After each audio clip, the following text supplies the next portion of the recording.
Hello दोस्तों। आज की वीडियो में हम देखेंगे कीपैड को रास्पबेरी पाई के साथ कैसे इंटरफेस कर सकते हैं। इस पार्ट को भी मैं दो वीडियो में डिवाइड कर दूंगा। फर्स्ट पार्ट में मैं आपको थियरी एक्सप्लेन करूंगा और दूसरे पार्ट में मैं आपको कोड एक्सप्लेन करूंगा और उसको हार्डवेयर पे रन करवाऊंगा। ठीक है। तो यहाँ पे आप सर्किट में यहाँ पे आप ये इमेज में देख सकते हैं कि कीपैड क्या होता है। ठीक है, ये हमारे कंप्यूटर वाला कीबोर्ड नहीं है, ऐसा एक कीपैड होता है जिसमें 16 कीज़ है। यहाँ पे आप देख सकते हैं। वैसे 3x3 का भी अवेलेबल होता है 9 कीज़ वाला, ये 16 कीज़ वाला है और उसको हम रास्पबेरी पाई बोर्ड के साथ इंटरफेस करेंगे। हमारा एम क्या है कि यूज़र कोई भी स्विच प्रेस करेगा तो उसके हिसाब से यहाँ पे कोई एक वैल्यू रिटर्न होनी चाहिए और उसको हम स्टोर करवाएंगे जो भी हमको फर्दर प्रोसेस करनी है। ठीक है। आइडियली इसका कोई भी यूज़ हो सकता है, जैसे कोई एक स्विच प्रेस की तो क्या हमको एग्जीक्यूट करना है, अगर आपको कोई पूरा पासवर्ड स्टोर करवाना है तो भी करवा सकते हैं, वो सब चीज़ें कर सकते हैं। ना यहाँ पे आप फोकस करिए, ये कनेक्टर में कौन सी पिन्स होगी, कितनी पिन्स होगी, क्या होगा। तो ये है कीपैड का इंटरनल स्ट्रक्चर। यहाँ पे आप देख सकते हैं कीपैड को आप रोज एंड कॉलम में डिवाइड कर सकते हैं। यहाँ पे आप देखिए 1 2 3 ए आपकी फर्स्ट रो है, ये सेकेंड रो है, ये थर्ड रो है और ये फोर्थ रो है। ठीक है, उसी हिसाब से आपका फर्स्ट कॉलम है, ये सेकंड कॉलम है, ये थर्ड कॉलम है, ये फोर्थ कॉलम है। आप उसको ऐसा रोज और कॉलम में डिवाइड कर सकते हैं। और वही पिन यहाँ पे आप देख सकते हैं कनेक्टर में आएगी 1 2 3 4 5 6 7 8। ठीक है, तो 4 रोज हुए और 4 कॉलम, उसी हिसाब से 8 पिन आएगी। तो यहाँ पे सर्किट में देखिए आप 8 पिन हमने रास्पबेरी पाई के साथ में हम इंटरफेस करेंगे। ये डायग्राम में आपको यहीं दिख रहा है। ठीक है, तो याद रखना 8 पिन होगी, क्योंकि ये 4x4 का कीबोर्ड है, कीपैड है, मतलब 16 कीज़ होगी और 8 पिन्स हम इंटरफेस करेंगे। अभी आपको ये क्वेश्चन होगा कि 8 पिन से हम ये कैसे पता लगाएंगे कि कौन सी की प्रेस हुई है। ठीक है, तो उसके लिए हम एक लॉजिक डेवलप करेंगे जो कि हम प्रोग्राम में इम्प्लीमेंट करेंगे। बट लॉजिक क्या होगा वो मैं आपको अभी एक्सप्लेन कर देता हूँ।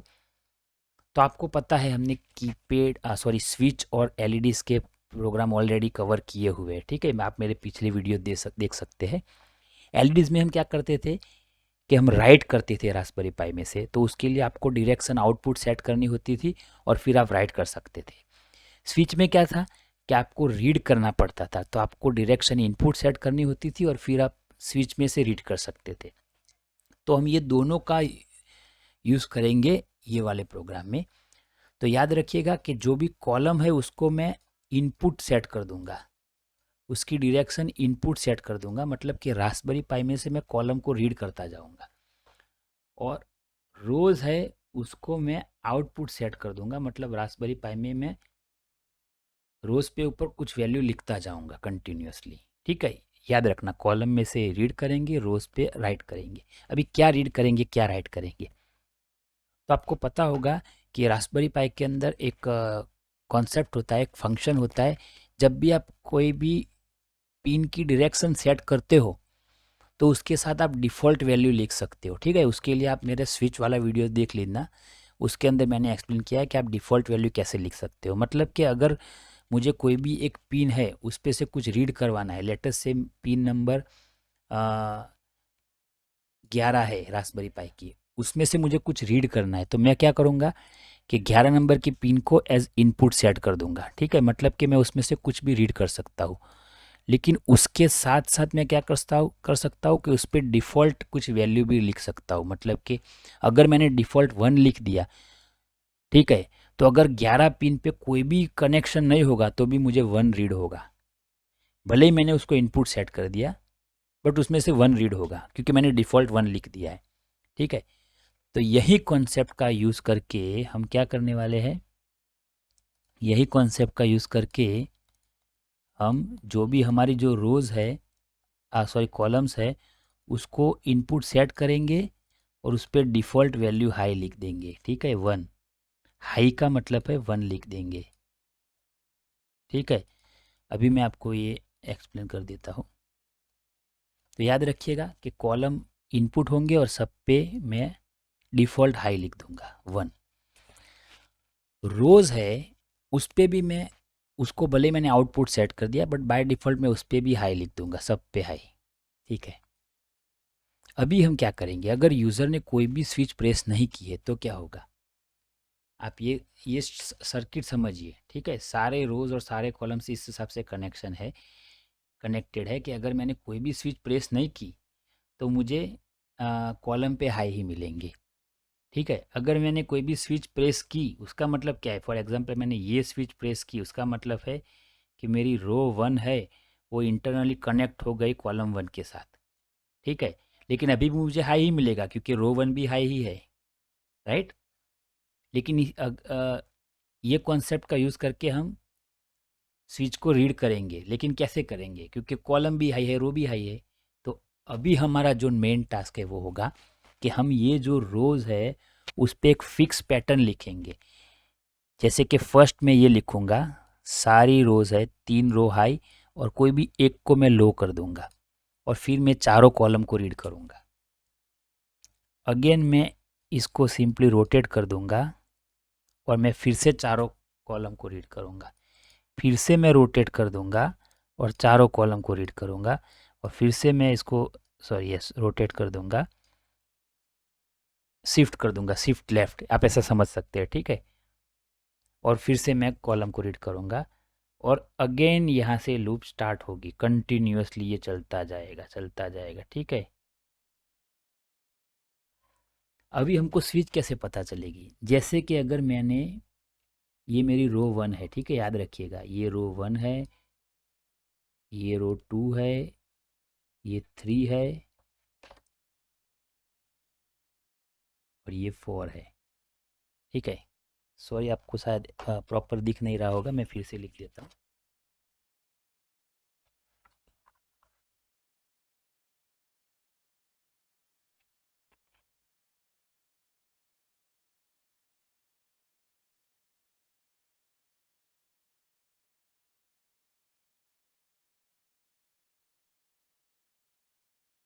ठीक है,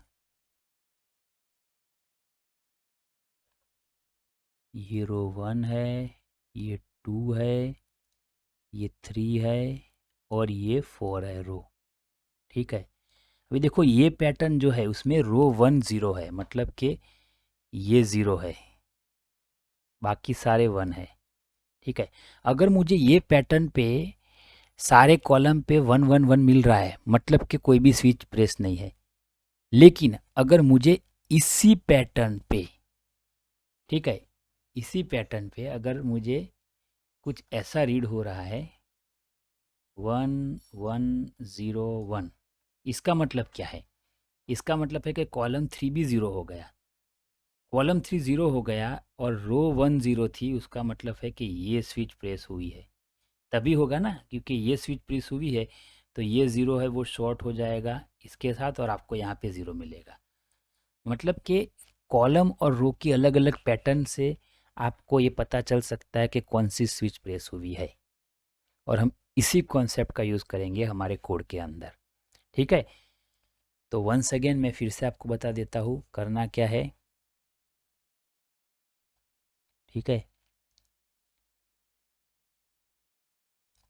सारे कॉलम है वो आपके इनपुट होंगे,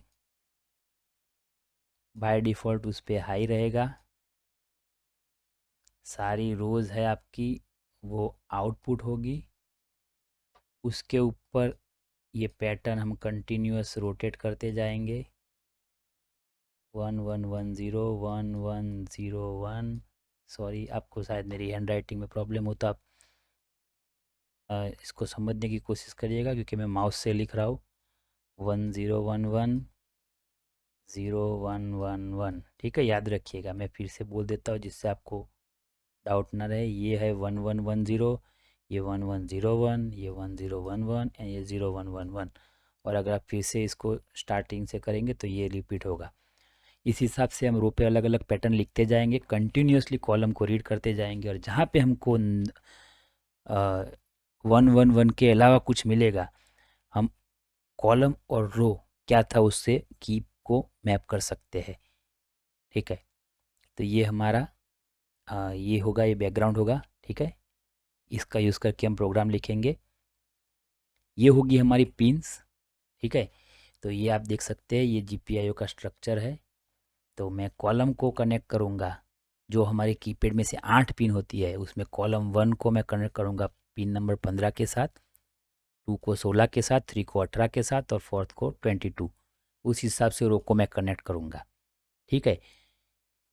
कोड, मैं ये कोड को डिटेल में एक्सप्लेन करूँगा नेक्स्ट वाले वीडियो में, बट यहाँ पे मैं आपको थोड़ा बहुत बता देता हूँ कि ये लाइव मॉड्यूल इंपोर्ट कर रहे हैं, ये मैंने कॉलम और रोज़ को डिफाइन कर दिया है लिस्ट में। ये दो फंक्शन देखिए जो भी मैंने आपको एक्सप्लेन किया, ठीक है। ये तो मैं बोर्ड मोड को सेट कर रहा हूँ सिंपल, ठीक है। ये फंक्शन देखिए ये क्या कर रहा है, ये जो भी रोज़ है हमारी लिस्ट के अंदर वो 1 बाय 1 उसको आउटपुट सेट कर रहा है और उस पर हाई लिख रहा है, मतलब कि सारी रो आउटपुट और 1 1 1 1 लिखा इसने, ठीक है। ये याद रखिएगा।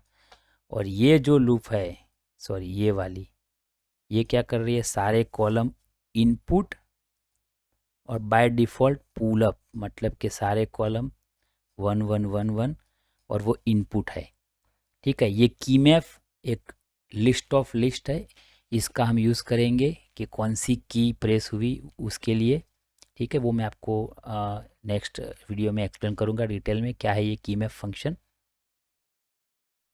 एंड फाइनली ये हमारा मेन फंक्शन होगा। ये फंक्शन क्या कर रहा है, यहाँ पे आप देखिए, ये फंक्शन कॉल कर, जब भी कॉल करेंगे तो आपको आर्ग्यूमेंट में सारे कॉलम और रोज़ देने हैं, चारों कॉलम चारों रोज़। ये क्या करेगा, इनिशियली हर एक रो को पकड़ पकड़ के ज़ीरो करेगा, ठीक है। तो बाय डिफ़ॉल्ट हमारी रोज़ क्या थी, 1 1 1 1 थी, याद है आपको, ठीक है।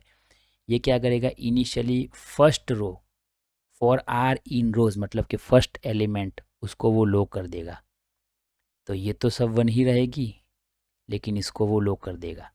फिर क्या करेगा, लो करने के बाद वो सारे कॉलम को रीड करेगा। आप यहाँ पे देखिए, GPIO input column 3, GPIO input column 2, GPIO input column 1, GPIO input column 0, चारों रोज़ को वो रीड करेगा और उस एज अ लिस्ट स्टोर करेगा रिजल्ट एलिमेंट के अंदर। ये चेक क्या करेगा उसके बाद, इफ़ मिनिमम रिजल्ट, मतलब कि रिजल्ट के अंदर जो चारों एलिमेंट है उसमें मिनिमम अगर 0 है तभी कोई स्विच प्रेस होगी, अगर नहीं है तो चारों स्विच ओपन, सॉरी सारी जो भी 16 कीज़ है वो ओपन है। अगर कोई एक स्विच प्रेस होगी तो हमको ये रिज़ल्ट में कहीं पे 0 मिलेगा, मतलब कि मिनिमम एलिमेंट 0 होगा। अगर होगा तभी ये पार्ट एग्जीक्यूट होगा, वरना ये नहीं होगा। अगर हुआ तो ये क्या करेगा, ये की मैप फंक्शन जो हमने बनाया है लिस्ट ऑफ लिस्ट, उसमें से की को एक्सट्रैक्ट करेगा। कैसे, तो उसके दो एलिमेंट हो गए, फर्स्ट रो सेकंड कॉलम। तो रो तो हमको पता है कि लास्ट पैटर्न में मैंने कौन सी रो में 0 लिखा है, और कॉलम तो यहाँ पे रिजल्ट में जो भी कॉलम हमको 0 मिल रहा है वो, तो इस हिसाब से की map X Y, X will be, X आपका रो होगा और वाई आपका कॉलम होगा। और इस हिसाब से अगर फर्स्ट रो फर्स्ट कॉलम है तो ये, अगर सेकेंड रो फर्स्ट कॉलम है तो ये, अगर फोर्थ रो फोर्थ कॉलम है तो ये, हमको इसमें से की मैप में से मिल जाएगा, ठीक है। और जो भी मिलेगा उसको वो स्टोर करेगा एज अ की और उसी को वो रिटर्न कर देगा ये फंक्शन। मतलब कि अगर यूज़र ने कोई स्विच प्रेस की तो कौन सी स्विच प्रेस की वो की मैप में से मिलेगी, जो भी स्विच की प्रेस की वो रिटर्न करेगा ये फंक्शन, ठीक है। इतना याद रखिएगा। और वाइल ट्रू ये इनफाइनाइट लूप है, उसके अंदर आप देखिए ये फंक्शन को कंटिन्यूसली हम कॉल करवा रहे हैं। अगर की नॉट इक्वल टू नन, मतलब कि अगर वैलिड की मिली तो सिंपली मैसेज प्रिंट हो जाएगा, अगर नहीं मिली तब तक वो यहीं पे वेट करेगा, ठीक है। और ट्राई एक्सेप्ट एक्सेप्शन है, मतलब कि अगर कोई कीबोर्ड से इंटरप्ट हुआ तो वो सिंपली सारे GPIO को क्लीन अप करके प्रोग्राम में से एग्जिट कर देगा। GPIO को क्लीन अप मतलब कि बाय डिफ़ॉल्ट उस पर जो भी रहेगा हाई लो सब क्लीन अप हो जाएगा, ठीक है। सो एनीवे इस कोड को मैं आपको नेक्स्ट वीडियो में डिटेल में एक्सप्लेन करूँगा और उसको हार्डवेयर पे भी रन करवाऊँगा। तो ये वीडियो में इतना ही। हार्डवेयर इंटरफेस के लिए आप नेक्स्ट वीडियो ज़रूर देखिए, इसका सेकेंड पार्ट होगा। अगर आपको वीडियोस में से कुछ यूज़फुल इन्फॉर्मेशन मिल रही है तो प्लीज़ वीडियोस को लाइक करिए और मेरे चैनल को सब्सक्राइब करिए। Thank you very much.